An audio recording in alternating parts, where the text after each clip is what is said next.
बिस्मिल्लाहिर्रहमानिर्रहीम, अस्सलामु अलैकुम। सच न्यूज़ पर आप देख रहे हैं प्रोग्राम न्यूज़ आर और मैं हूं आपके साथ काशिफ रजा।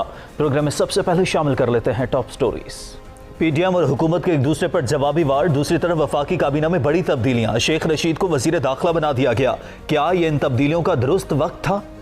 भारत ने पाकिस्तान मुखालिफ प्रोपेगेंडा का दायरा 116 ममालिक तक फैला रखा था। वजीर खारजा के इंडियन क्रॉनिकल्स नामी दस्तावेज के हवाले से तहलका खेज इंकशाफात। कोरोना की दूसरी लहर की शिद्दत में तेजी। पाकिस्तान में जनवरी 2021 से मार्च 2021 तक कोरोना वैक्सीन के पहुंचने की उम्मीद। ऑलराइट जी, टॉप स्टोरीज आप जान चुके हैं। और वजीर आज़म इमरान खान कहा करते थे और अभी भी कहते हैं कि एनआरओ नहीं मिलेगा, लेकिन अब ऑपोजिशन कहती है कि हम एनआरओ नहीं देंगे। एनआरओ की गूंज तो पाकिस्तान की सियासत में, चाहे पाकिस्तान तहरीक इंसाफ की हुकूमत हो या पाकिस्तान मुस्लिम लीग नवाज की हुकूमत हो, हमेशा से सुनाई देती है। और आजकल जो मुल्क की सियासत में सूरत हाल चल रही है, जलसे जुलूस का दौरा है और हुकूमत पर दबाव बढ़ाने की कोशिश तो की जा रही है, लेकिन वजीर आज़म खान साहब ने कहा है कि जलसे जुलूस ना करें, 3 माह तक मुलतवी कर दें, क्योंकि कोरोना का फैलाव है। अवाम के लिए ये आपसे अपील कर रहे हैं कि जलसे जुलूस मुअख्खर कर दें या मुलतवी कर दें, बाद में कर लें, क्योंकि अवाम की जिंदगी को खतरा है। इस पर तो बात होगी, लेकिन आज की सबसे बड़ी और अहम खबर यह है कि वफाकी काबीना में एक बार फिर से तब्दीलियां कर दी गई हैं। वफाकी काबीना में तब्दीलियां क्या वक्त की अहम जरूरत थी, क्योंकि इस तब्दीली में जो सबसे अहम तब्दीली कंसीडर की जा रही है वो इंटीरियर मिनिस्ट्री की तब्दीली है, क्योंकि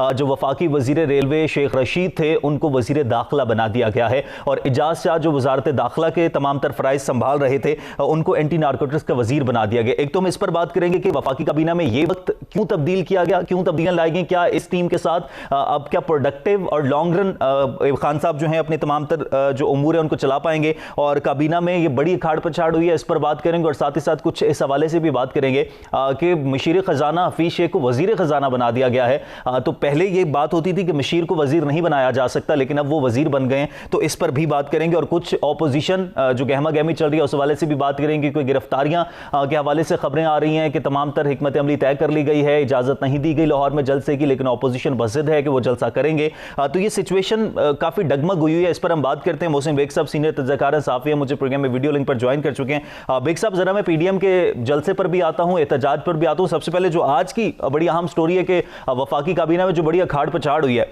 आप इसको किस तरह से देख रहे हैं? क्या ये टाइमिंग खासतौर पर अगर हम बात करें, और जो खासतौर पर जो इंटीरियर मिनिस्ट्री में तब्दीली आई है, शेख रशीद साहब को वजीर दाखिला बना दिया गया, इस तब्दीली को और ओवरऑल तब्दीली को आप किस तरह देख रहे हैं? मैं ये समझता हूं कि अगर ये उस वजह से चेंज किया गया तो ये सिचुएशन, मुझे नहीं लगता कि शेख रशीद साहब पीडीएम को हैंडल कर पाएंगे, या उनकी एहतजाजी रैली को या धरना या जो भी सिट इन होगा उसको हैंडल कर पाएंगे या नहीं, लेकिन लगता नहीं है कि हैंडल करेंगे। हाँ, अलबत्ता इस मौका पर कैबिनेट में मेन वजारत तो यही थी जिसको चेंज किया गया, बाकी तो इतनी मैटर नहीं करती, लोगों को एडजस्ट तो उन्होंने करना ही था। लेकिन अगर देखा जाए तो मैं समझता हूँ कि शायद हुकूमत आने वाले दिनों के लिए तैयारी कर ली है, घबराहट भी हो सकती है, या अपनी वीकनेस को कवर अप करने के लिए ऐसी चेंज की गई हो। तो देखते हैं आगे चल के ये चेंज मुस्बत साबित होती है। मेरे ख्याल में शायद ये मुस्बत साबित।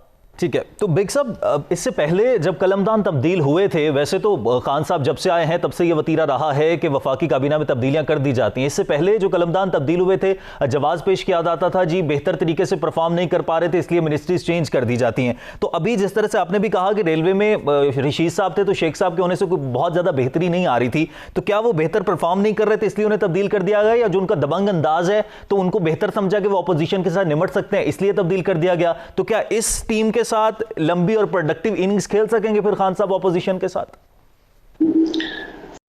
काशिफ, देखिए, अगर एक मिनिस्टर साहब एक मिनिस्ट्री में परफॉर्म नहीं कर रहे या एक जगह पे परफॉर्म नहीं कर रहे, तो कैसे हो सकता है कि वो दूसरी जगह पे आए और परफॉर्म करें? ये पॉसिबिलिटी नहीं है। इनको चेंज में सिर्फ एक ही वजह से किया गया कि जो कुछ शेख साहब रोज मीडिया पे कहते हैं पीडीएम या अपोजिशन के बारे में कि ये शायद बेहतर तरीके से हैंडल करें, लेकिन जो लोग रावलपिंडी से शेख साहब को जानते हैं, शेख साहब की शख्सियत से वाकफियत रखते हैं, उनको पता है कि शेख साहब वक्त आने पे कभी परफॉर्म नहीं कर पाएंगे अपोजिशन के खिलाफ। वो इतनी बड़ी पर्सनल लेवल के ऊपर कोई दुश्मनी अपोजिशन से लेना नहीं अफोर्ड करते। तो शायद खान साहब को इतना अंदाजा नहीं है कि इनकी टीम में ऐसे लोगों की बहुत कमी है जो अपोजिशन को या पीडीएम के आने वाले जलसे जुलूस या रैलीज को हैंडल कर पाए। अदरवाइज तो कुछ ऐसे लोग होते इनकी टीम में, तो वो शायद ये नौबत ना आने देते और अपोजिशन से टेबल पर बैठ के गुफ्तगू करके इस चीज को इजीली खत्म किया जा सकता था। अगर खत्म ना भी किया जाता तो इसमें खासी हद तक कमी लाई जा सकती थी। लेकिन क्योंकि इन्होंने पार्लियामेंट में भी उनसे कोई अपोजिशन से कोई ऐसा शख्सियत नहीं थी जो उनसे राब्ता रखती, बहुत यंगस्टर्स को इन्होंने लगाया जिनकी लैंग्वेज अपोजिशन को उकसाने के मुताबिक, उनको रोज ताने दिए जाने चोर डाकू कह के, तो वो जब अपोजिशन अब सड़कों पे आ चुकी हुई है, जलसे जुलूस कर रही है, तो अब उनके साथ अगर आप जबरदस्ती या इंटीरियर मिनिस्ट्री के जरिए हैंडल करना चाहेंगे, जोर जबरदस्ती करेंगे, तो उसका इम्पैक्ट बहुत ही खतरनाक होगा और वो पीडीएम के हक में जाएगा, हुकूमत के हक में नहीं जाएगा। तो मैं नहीं समझता कि उनको तब्दील किया है तो अपोजिशन डर जाएगी और शेख साहब क्योंकि इंटीरियर मिनिस्टर बन गए, शेख साहब को अगर पब्लिक जानती है तो उनको पता है कि वक्त आने पर शेख साहब नजर नहीं आएंगे। तो बेग साहब, फिर अगर हम पीडीएम की जरा ऑपोजिशन की बात कर लें, तब्दीली की तो हमने बात कर ली, तो ऑपोजिशन और खासतौर पर पीडीएम अभी तक जो जलसे कर चुकी है, जो तमाम तर उनके अंदरूनी बैठक हो रही है, जो भी स्ट्रैटेजीज वो बना रहे हैं, अभी तक पीडीएम क्या हासिल कर सकी है और आने वाले वक्त में खासतौर पर जो लाहौर के जलसे को बड़ा अहम कंसीडर किया जा रहा है ऑपोजिशन की तरफ से, उससे क्या हासिल कर पाएगी? देखिए काशिफ, दो चीजें मैं समझता हूं कि जो उन्होंने अभी तक अचीव की हैं, फ्यूचर का तो नेचुरली उनके पास प्लान होगा। देखिए, उनका तरीके इंसाफ का एक बयानिया था कि वो लोग चोर हैं, डाकू हैं, करप्ट हैं, और इलेक्शन में भी इसी बयानिए पे तरीके इंसाफ ने कैंपेन बनाई। वो कैंपेन इनकी खासी हद तक लोगों ने एक्सेप्ट की, इसीलिए तरीके इंसाफ को वोट भी पड़े। अब पीडीएम में जो दो बड़ी पार्टीज हैं जिन पे इल्जाम बहुत हद तक और भी बने, नून लीग पार्टी पे, अब उनका इस कैंपेन के जरिए, पीडीएम के प्लेटफॉर्म के जरिए करप्शन का बयानिया था, वो पीछे चला गया। आप देख लीजिए मीडिया में उनके केसेस करप्शन की कोई कहानी आ रही है? नहीं आ रही। डिस्कशंस में आ रही है? नहीं आ रही।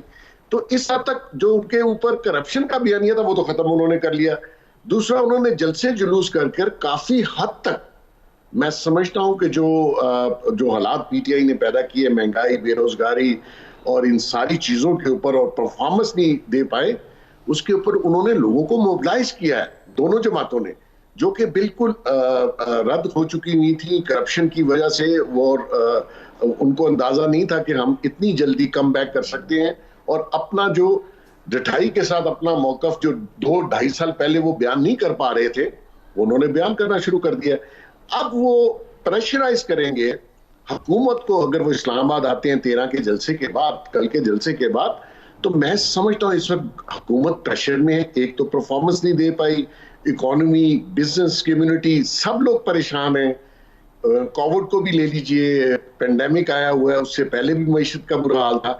तो इन चीजों पे मैं समझता हूँ पीडीएम ने अच्छी खासी जो है अचीवमेंट दिया, वरना उनके पास तो लूज करने के लिए कुछ था ही नहीं। उन पे आपने केसेस इतने बनाए, नैब को छोड़ दिया, पब्लिसिटी उनके, तो वो अपनी हद तक मैं समझता हूं कि वो कामयाब जा रहे हैं। तो अभी जिस तरह से टाइमिंग चल रही है बेग साहब, कोरोना भी है, खान साहब ये कह भी रहे हैं कि जी हम पर तो दबाव नहीं आएगा, लेकिन आप अवाम की जिंदगी से ना खेलें। आपको ऑपोजिशन जल्द से करने का वक्त सही लग रहा है? आपको इस वक्त जो सिचुएशन है, ऑपोजिशन जो रवैया अपना रही है, और साथ ही साथ हुकूमत की तरफ से क्या हिकमत अली, क्या स्ट्रैटेजी होनी चाहिए? कोई ना कोई राह तो निकालनी पड़ेगी, कोई तो होगा जो डायलॉग करवा सके, जो चीज़ों को बेहतर ले सके। क्या हम आने वाले वक्त में बस यही चलता रहेगा, एक तरफ से जवाब दिया जाएगा, दूसरी तरफ से फिर उसी तरह से हमला होगा, यही सब कुछ चलता रहेगा? देखिए काशिफ, बेसिकली मैं 2-3 माह से कह रहा हूं कि ये नुकसान होगा। हुकूमत जो है उसकी जिम्मेदारी है कि वो पॉलिटिकल स्टेबिलिटी और मुल्क में अमन व अमान बरकरार रखे, और अपोजिशन को एंगेज करना, उसके साथ वर्किंग रिलेशनशिप कायम करना, ये हुकूमत का काम है। हुकूमत ने पहले दिन से जो रवैया उनके साथ रखा, बिसाइड के उनके केसेस हैं या जो भी है, लेकिन आपने पार्लियामान में एक माहौल के तहत उनको एंगेज रखना और पार्लियामान को चलाना और इस्लाहात और अवाम के मफाद में बिल लाना। अब ये कह रहे हैं कि अवाम के मफाद में, देखिए ना तो अपोजिशन को अवाम की फिक्र है, ना गवर्नमेंट को फिक्र है। ये सियासतदानों को आपकी और मेरी फिक्र नहीं है, ये इनके अपने एजेंडे और अपने मकासद हैं। खान साहब ने कितने बयानात दिए देखिए जो लीडरशिप है काशिफ, वो लीडर का मतलब क्या है कि वो लीड करता है नेशंस को, लोग उसको फॉलो करते हैं। अगर किसी लीडर के कॉल ऑफ फेल में इतना तजाद हो, वो मैं समझता हूं लीडर कहलाने के हक में नहीं है, उसको लीडर नहीं होना चाहिए। हमारे मुल्क की बदकिस्मती ये है कि हमें इस कौम को, इस अवाम को, इस मुल्क को लीडर नहीं मिला। वरना आप देख लीजिए, अगर यही पेंडेमिक को ले लें, इसकी किसी को फिक्र है? ना सरकार को है, ना अपोजिशन को है। अपोजिशन ये समझती है कि हमारे पास वक्त नहीं है। अगर ये सेनेट के इलेक्शन हो जाते हैं, ये दिन गुजर जाते हैं, तो ये सिटिंग गवर्नमेंट शायद मजबूत हो जाए। मैं समझता हूं नहीं होगी मजबूत। उसकी वजह है क्योंकि अगर इन्होंने मजबूत होना होता तो ये परफॉर्मेंस दिखा के मजबूत होते, ये काम करके मजबूत होते। इन्होंने 2.5 साल में कोई चीज डिलीवर नहीं की, इसलिए इनका आगे भी 2.5 साल मजबूत होना मुमकिन नहीं है। हाँ, पीडीएम का ये ख्याल है कि ये this is the right time to weaken them, उनको और उनके ऊपर प्रेशर और बिल्ड करें, जो कि वो कामयाब जा रहे हैं। प्रेशर फील हो रहा है इस वक्त फेडरल गवर्नमेंट के यहाँ। तो इसीलिए ये सब चीजें आप देख लीजिए, पिछले कोई 15 दिन में जितने मिनिस्टर आते हैं, उन्होंने बताया कि हमारी परफॉर्मेंस ये है इकोनॉमी में। वो सिर्फ अपोजिशन पीडीएम को जिक्र प्रेस कॉन्फ्रेंसेस में करते हैं। इसका मतलब ये है, बयान देख लीजिए, अखबार देख लीजिए, तो बेसिकली उनके सर पे पीडीएम इस वक्त सवार है। वो पीडीएम को रोकना चाहते हैं, जो कि मैं नहीं समझता कि वो रोक पाएंगे, क्योंकि उनको आपने इतना कॉर्नर कर दिया, उनके पास चॉइस ही कोई नहीं but to come face to face against government. Okay, thank you very much. Mohsin Baig साहब सीनियर जर्नलिस्ट हैं और तज्ज़ियाकार भी हैं, तमाम तर सिचुएशन पर बात कर रहे थे। हुकूमत पर समहाउ दबाव तो है, लेकिन हुकूमत की तरफ से भी संजीदगी का मुजाहरा करने की ज़रूरत है। ऑपोजिशन को इंगेज करें, और नुकसान सिर्फ आवाम का ही हो रहा है, और कोरोना की वजह से भी नुकसान हो रहा है, महंगाई की चक्की में भी आवाम पर इतने जल से जुलूसों में भी नुकसान आवाम का ही हो रहा है। यहाँ पर ब्रेक लेते हैं, ब्रेक बाद वापस आएंगे और एक अहम मौजू है भारत के हवाले से अहम इंकशाफात हुए हैं, उस पर बात करेंगे ब्रेक के बाद। देखते रहिए न्यूज़ आर।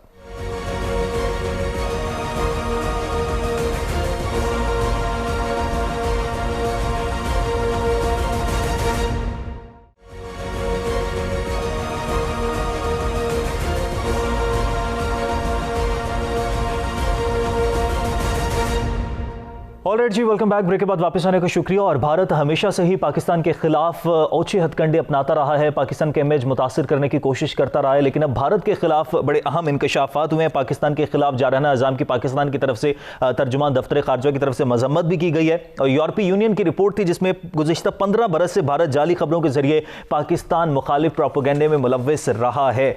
एक न्यूज़ एजेंसी है क्रॉनिकल इंडिया के नाम से, जो कि बाकायदा तौर पर पाकिस्तान के खिलाफ प्रोपेगेंडा कर रहे थे। गुमराह खबरों का इंडियन एक नेटवर्क है, और 15 साल से अक़वाम मुत्तहिदा और यूरोपीय यूनियन को झांसा दिया हुआ था।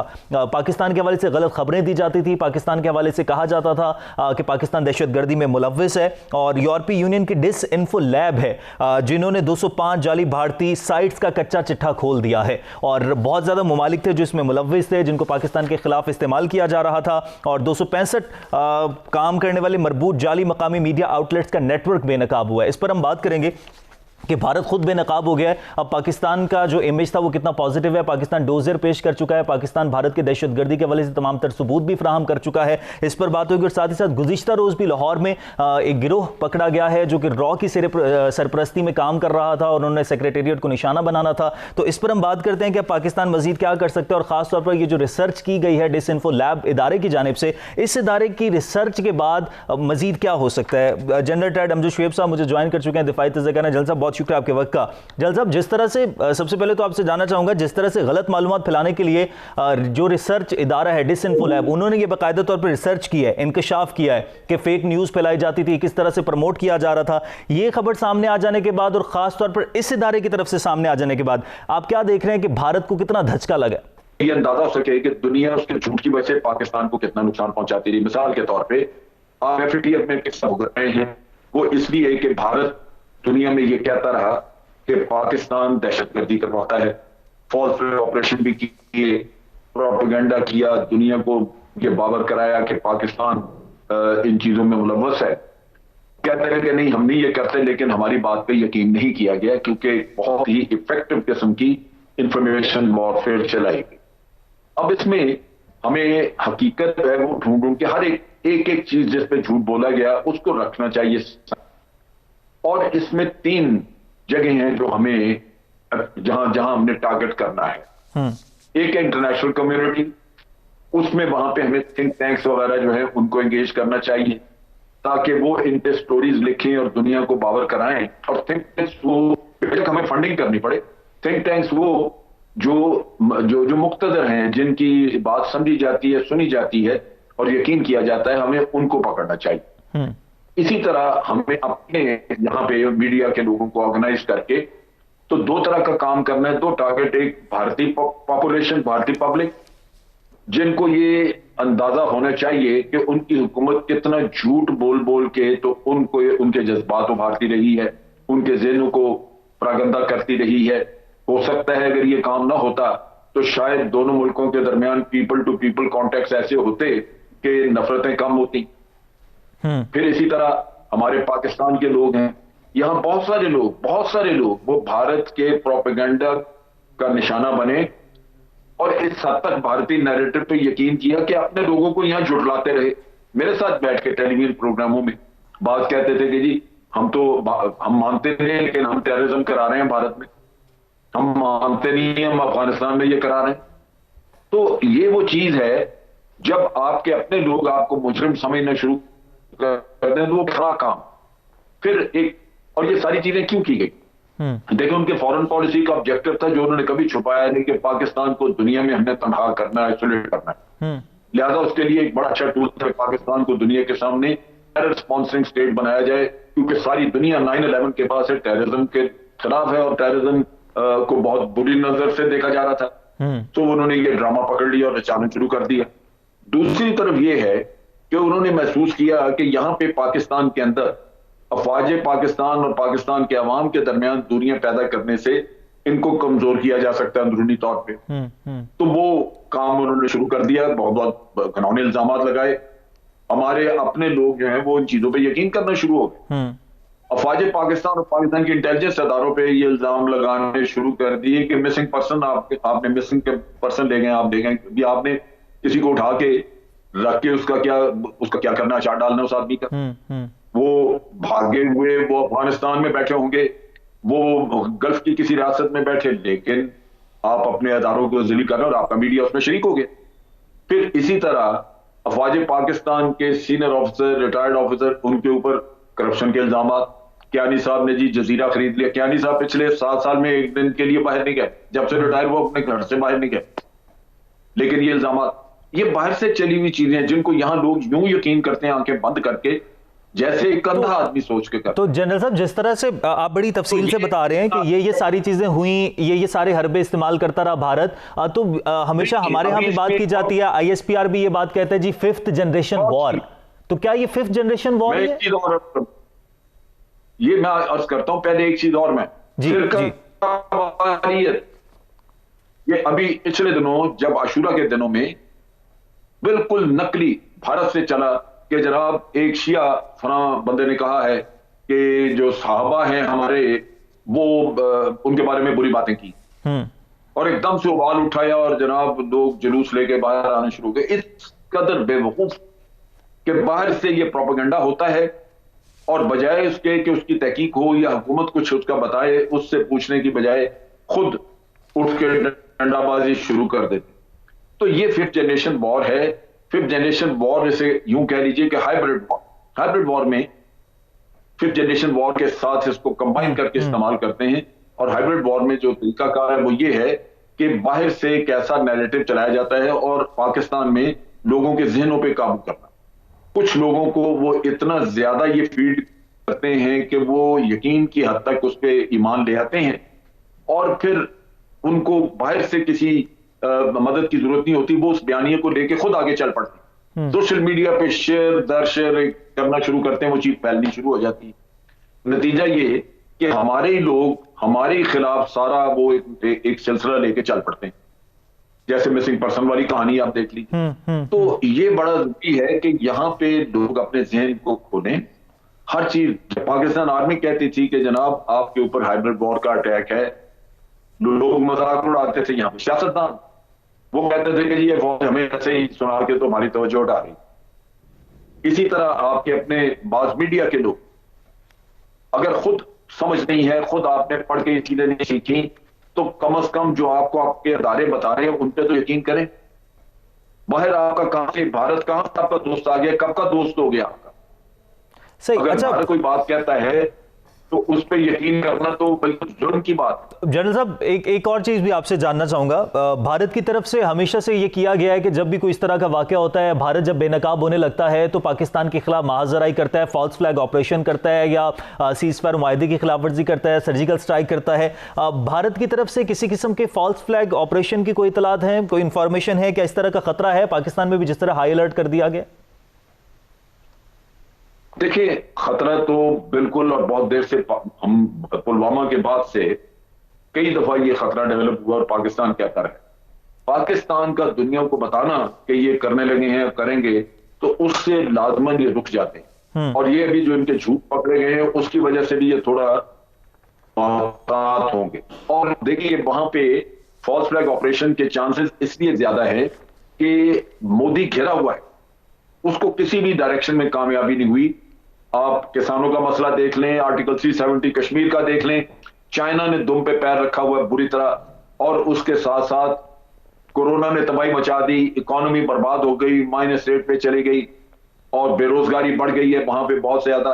अब जब आपके पास दिखाने को कुछ ना हो, 44 के करीब बैंक जो है वो दिवालिया हो गए, लोगों के पैसे खाए गए। तो इन हालात में वो अपने लोगों की तवज्जो किसी और तरफ करवाने के लिए, ताकि उस पर क्रिटिसिज्म ना आए, वो मकार आदमी नफ्सियात समझ चुका है कि जब भी अपने लोगों को ये सुनाएगा कि पाकिस्तान के खिलाफ हमने ये किया और पाकिस्तान का नुकसान कर दिया, तो वो लोग जो है वो खुश हो जाएंगे, बाकी चीजें अपना खाली पेट भूल जाए। वो इसी तरह के झूठ बोल के कर रहे हैं जिनका नामो निशान नहीं, ये वो काम करेगा। तो झूठा भी कर सकता है वो प्रोग्राम, और कोई एक्चुअल भी कर सकता है। ठीक है, बहुत शुक्रिया। जनरल रिटायर्ड अमजद शुएब साहब दिफाई तज्ज़िकार हमारे साथ मौजूद थे और बात कर रहे थे भारत के उच्च हथकंडों पर। भारत अंदरूनी तौर पर नाकाम होता जा रहा है, मोदी सरकार की तमाम तर पॉलिसीज़ फेल हो रही हैं, तो वो अपने अवाम की तवज्जो डिस्ट्रैक्ट करने के लिए पाकिस्तान में कोई भी फास्ट फ्लैग ऑपरेशन कर सकता है, सर्जिकल स्ट्राइक भी कर सकता है। तो भारत से किसी भी चीज़ की उम्मीद नहीं रखी जा सकती, लेकिन पाकिस्तान हमेशा से हरदम तैयार है। ब्रेक लेते हैं, ब्रेक के बाद वापस आएंगे, कोरोना के हवाले से बात करेंगे, हमारे साथ रहिएगा।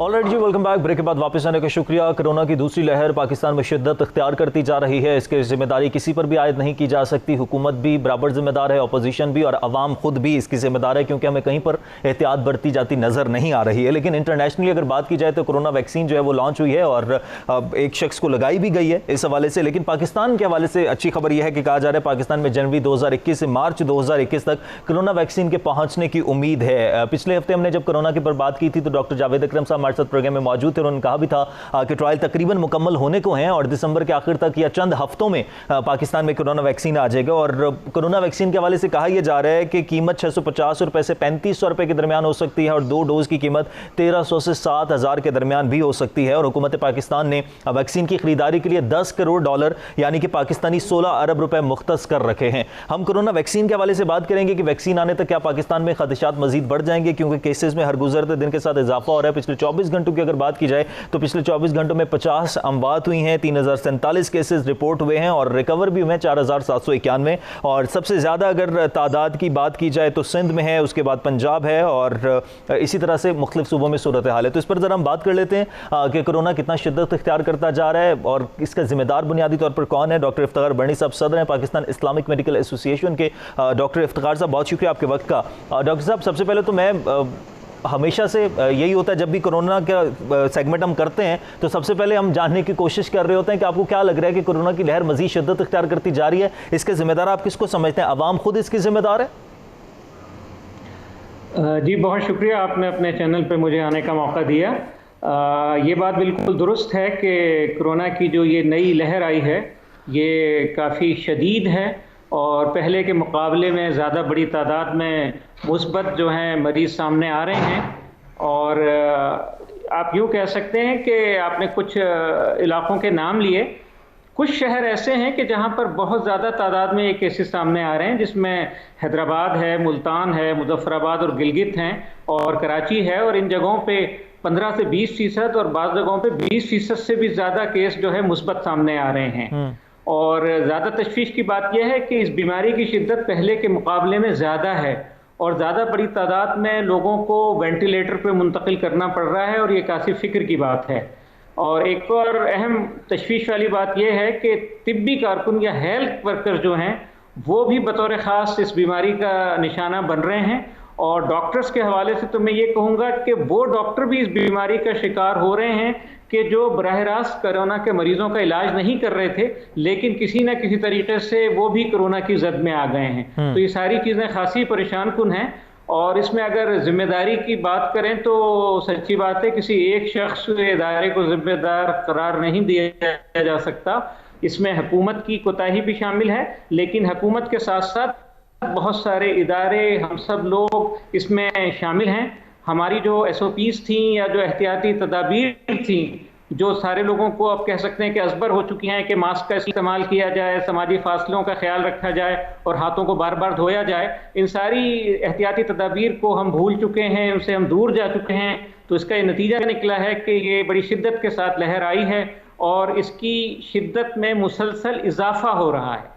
सर डॉक्टर साहब, लेकिन लैग कहाँ पर रह गया? अमूमन होता यह है जब कोई भी सोसाइटी, कोई भी मुल्क एक बीमारी का सामना करता है, उसके बाद दोबारा से उस बीमारी का अटैक होता है, तो लोग ऑलरेडी अवेयर होते हैं, उन्हें पता होता है कि कौन सी प्रिकॉशंस लेनी है, क्या क्या करना है, तो इस बीमारी से बचा जा सकता है। पाकिस्तान में तो कोरोना की पहली लहर पर भी दीगर ममालिक की निस्बत बेहतर तरीके से काबू पाया गया था, लेकिन अब लोग इसको इतना संजीदगी से क्यों नहीं ले रहे हैं? क्या अवेयरनेस मुहिम उस तरह से नहीं चलाई जा रही, कैंपेन्स उस तरह से स्ट्रांग नहीं है? कहाँ पर लैक हो रहा है? देखें, ये हमारा ख्याल गलत है कि पहली लहर को हमने बहुत अच्छे तरीके से उसका सामना किया था। ऐसी बात नहीं है। उस वक्त भी हमसे बहुत ज़्यादा कोताहियाँ हुई थी। हम मुनासिब तरीके से लॉकडाउन भी नहीं कर सके थे और जो आगाही मुहिम है वो भी सही तौर पे नहीं चलाई जा सकी थी, और अवाम भी जितनी एहतियाती तदाबीर इख्तियार करना चाहिए थी उतनी नहीं की थी। ये बस अल्लाह का ख़ास करम है और मेहरबानी है कि जल्द ही इस वबा का जोर टूट गया था और ऐसा लग रहा था कि हम इससे निजात हासिल कर लेंगे। लेकिन इस मौके पर यह हुआ कि लोगों ने सारी एहतियाती तदाबीर जितनी भी की जा रही थी उनको फरामोश कर दिया और दोबारा से इस लहर का आगाज हो गया। मैं इसकी मिसाल आपको यूं दे सकता हूं कि कुछ दिन पहले मैंने एक कार्टून देखा था, उसमें एक साहब जो है समंदर के किनारे खड़े हुए थे, तो एक ऊंची सी लहर उनके सामने आती है, तो वो दौड़ के किनारे पे चले जाते हैं और उस लहर का सामना करने से वो महफूज रहते हैं। फिर ये होता है कि दोबारा वो लहर आती है तो वो साहब भागने की बजाय उसी के सामने जम के खड़े हो जाते हैं और वो लहर गुजर के चली जाती है। अच्छा, तीसरी दफा जब वो लहर आती है तो वो और ज्यादा हिम्मत से काम लेते हैं और खुद उस लहर में घुस जाते हैं और उससे मजा लेना शुरू कर देते हैं। ये असल में हमारी इज्तिमाई नफ्सियात है कि हम आहिस्ता आहिस्ता जब एक बीमारी तूल पकड़ रही होती है या एक जिसका लंबे दौरानिया का हमें सामना करना पड़ता है, तो फिर हम उसका सामना करने के लिए जो भी ज़रूरी इक़दामात होते हैं शुरू में तो उठाते हैं, लेकिन उसके बाद आहिस्ता आहिस्ता हम उनको फरामोश कर देते हैं। तो उसका ये नतीजा निकलता है कि फिर वो लहर ज़्यादा शिद्दत के साथ आती है और फिर ज़्यादा बड़ी तादाद में लोग तो इसका एक ही इलाज है डॉक्टर साहब कि वैक्सीन ज़रूरी है। मुख्तलिफ ममालिक में वैक्सीन लॉन्च भी की गई है, इस्तेमाल भी शुरू किया गया है, ट्रायल शुरू हो चुके हैं। पाकिस्तान में वैक्सीनेशन के हवाले से क्या अभी तक पेशरफ्त हो चुकी है? जो खबरें आ रही हैं कि जनवरी से मार्च के दौरान अवेलेबल हो जाएगी, दुरुस्त है? जी हाँ, ये बात दुरुस्त है। मेरी आज भी नेशनल इंस्टीट्यूट ऑफ हेल्थ के एक जिम्मेदार फर्द से बात हुई थी और वो उन्होंने बिल्कुल यकीन दहानी इस बात की कराई थी कि जनवरी से इस वैक्सीन का बाकायदा तौर पर इस्तेमाल शुरू हो जाएगा और बहुत सारी जगहों पे इसके ट्रायल शुरू हो चुके हैं। बहुत सारे रज़ाकार या वॉलंटियर्स जो हैं इनको वो दिया गया है। तो अब जनवरी में जब शुरू होगा इसका बाकायदा तौर पर इस्तेमाल, तो सबसे पहले तो इन्हीं रज़ाकारों को इसका पहला डोज दिया जाएगा और उसके बाद जो हमारे हेल्थ वर्कर्स या तिब्बी कारकुन हैं उनको दिया जाएगा और उसके बाद जो लोग जिनका सामना करने का ज़्यादा इम्कान है उन तमाम लोगों को ये डोज दिए जाएंगे। पहला तो डोज इंशाल्लाह ताला जनवरी में इसका आगाज़ हो जाएगा, फिर उसके 2-3 महीने बाद एक और बूस्टर डोज दिया जाएगा और उसके बाद फिर बाकायदगी से हर साल जो है बीमारी के लिहाज से इसका मजीद एक डोज लेना पड़ेगा। तो अवामुन नास के लिए आप कह सकते हैं कि कम से कम अभी भी 4 से 6 महीने लग जाएंगे जब ये अवाम के लिए बाकायदा तौर पर दस्तयाब होगी। तो डॉक्टर साहब, इस वक्त जो सिचुएशन चल रही है और जब तक वैक्सीन भी नहीं आ जाती, दो सवाल हैं। एक तो ये कि जब वैक्सीन आ जाएगी तो उसके बाद क्या मुकम्मल तौर पर लोग आज़ादी से जैसे पहले ज़िंदगी गुजार रहे थे वैसे गुजार सकेंगे, या हमें कोरोना के साथ ही रहना पड़ेगा खा के वैक्सीन आ जाती है? और दूसरा ये कि जिस तरह की सिचुएशन चल रही है, क्या हम दोबारा से सख्त लॉकडाउन की तरफ जा सकते हैं? देखें, दो सवाल हैं आपके। एक तो ये कि वैक्सीन आ जाती है तो क्या उसके बाद हमें बिल्कुल मुतमईन हो जाना चाहिए? नहीं, ऐसी बात नहीं है। वैक्सीन आने के बाद भी हमें जो है एहतियात से काम लेना पड़ेगा, इसलिए कि अवामुन नास तक इस वैक्सीन की जो पहुंच है उसके होने में अभी 6 महीने लग जाएंगे। बल्कि आप कह सकते हैं कि 1 साल बाद ये सूरत हाल होगी कि जब बाकायदा तौर पर तमाम लोगों के लिए वैक्सीन दस्तयाब हो सकेगी। तो हमें अभी एहतियात का एक लंबा दौर मजीद गुजारना है, हमें इससे काम लेना पड़ेगा। और दूसरी बात ये कि इस दौरान हमें बाकायदा तौर पर एहतियाती तदाबीर जो हैं उनसे काम लेना पड़ेगा। जहाँ तक लॉकडाउन की बात है, मेरा ख्याल ये है कि मुकम्मल लॉकडाउन जो है या मुकम्मल तालाबंदी ज़रा मुश्किल होगा। ये इस शुरू में मुमकिन था, उस वक्त हमने सही तौर पर इस तरकीब को या इस तदबीर को इस्तेमाल नहीं किया। अब अगर मुमकिन है तो स्मार्ट लॉकडाउन या जुज़वी तालाबंदी हो सकेगी, क्योंकि जो मुकम्मल तालाबंदी है अब उसको खुद यूरोप और अमेरिका में भी लोग बर्दाश्त करने के लिए तैयार नहीं हैं। स्पेन में इसका तजर्बा करने की कुछ दिन पहले कोशिश की गई थी तो वहाँ बाकायदा फसादात शुरू हो गए थे। तो पाकिस्तान में बहुत मुश्किल है और हमारे माशी हालात भी इसकी इजाज़त नहीं देते। तो सिर्फ जुज़वी तालाबंदी होगी, जहाँ जहाँ केसेस की ज़्यादती है वहाँ ज़रा सख्ती से काम लेना पड़ेगा। लेकिन लॉकडाउन के साथ साथ और भी बहुत सारी एहतियाती तदाबीर हैं जो हमें इख्तियार करनी होगी। एक तो ये कि हुकूमत को अब सिर्फ तहरीस और तरगीब से काम नहीं लेना होगा, बल्कि ज़रा सख्ती के साथ मास्क के इस्तेमाल को लाजिम करार देने की ज़रूरत है। और अगर लोग मास्क इस्तेमाल नहीं करते हैं तो उस पर हुकूमत को सख्त इक़दाम उठाने होंगे। और इसके साथ साथ जो हमारी मार्केटें हैं, बाज़ार हैं और जो मंडियाँ हैं, बेहतर होगा कि इनके हम औकात मुकर्रर कर दें, ये ज़्यादा लंबे अरसे के लिए ना खोली जाएं। और जो शादियों के बड़े अवामी इज्तिमात होते हैं उन पर पाबंदी लगनी चाहिए। और जो अवामी मकामात हैं, चाहे वो तालीमी इदारे हों, मसाजिद हों, मदारिस हों, इनमें बतौर ख़ास जो है एहतियाती तदाबीर हैं उन पर अमल करने की ज़रूरत है, उन पर सख्ती से अमल दरामद कराने की ज़रूरत है। तो ये सब, और आवाम के लिए बहसीत मजमू ये है कि वो अपनी नक्लो हरकत को बिल्कुल महदूद रखें और नागज़ीर हालात में अगर उन्हें निकलना पड़ता है तो उनको मास्क के साथ निकलना चाहिए, उसके बगैर जो है निकलना बिल्कुल मुनासिब बात नहीं होगी। और मैं बतौर ख़ास जो हमारी सियासी, मजहबी और दीनी जमातें हैं उनसे गुजारिश करूंगा, और आप देख रहे हैं कि उनकी तरफ से बद एहतियाती का मुजाहरा हो रहा है, इसमें हुकूमत की जमात भी शामिल है और मुखालफीन भी जो हैं वो सब शामिल हैं, कि उनको बड़े बड़े इज्तिमात से जो है इस वक्त गुरेज करना चाहिए। ये बड़े इज्तिमात जो हैं ये कोरोना को फैलाने का इस वक्त बहुत बड़ा जरिया बन रहे हैं। सही। डॉक्टर साहब, जाते जाते ये भी बताइएगा कि वायरस का जो बिहेवियर है क्या उसमें भी तब्दीली कुछ आई है? क्योंकि इससे पहले सीजन चेंज हुआ है, पहले समर्स थे, अब विंटर्स हैं। डॉक्टर जावेद अकरम साहब की तरफ से भी ड्रॉपलेट्स के हवाले से कहा गया था, क्या मौसम का भी इस पर कुछ असर हो रहा है कि सर्दियां हैं तो उस वजह से भी कुछ स्प्रेड कर रहा है? जी हाँ, ये एक थ्योरी है तो सही कि जब गर्म मौसम होता है तो इस वायरस की शिद्दत कम हो जाती है और सर्दी में थोड़ी सी बढ़ जाती है, लेकिन ये 100% इस तरीके से साबित शुदा बात नहीं है।